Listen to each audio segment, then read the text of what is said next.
अस्सलाम वालेकुम व्यूवर्स, कैसे हैं सब। उम्मीद करती हूँ सब खैर खैरियत से होंगे। ड्रेस डिज़ाइनिंग वीडियो में आज मैं आपके लिए लेके आई हूँ, आपके लिए और ख़ास आपके लिए ड्रेस डिज़ाइनिंग आइडियाज़ ईद के लिए और शादियों के लिए, क्योंकि शादियों का सीज़न आने वाला है और साथ में ईद भी करीब है।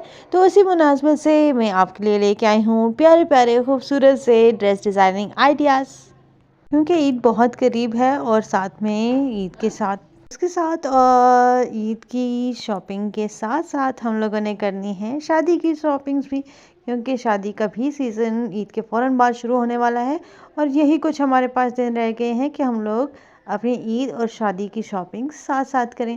इसलिए इसे आपको लोगों के लिए मैं लेके आई हूँ प्यारे प्यारे sleeve snacks and overall dress designing ideas, जो आप लोगों के लिए ईद के लिए बहुत ही अच्छे जाने वाले हैं।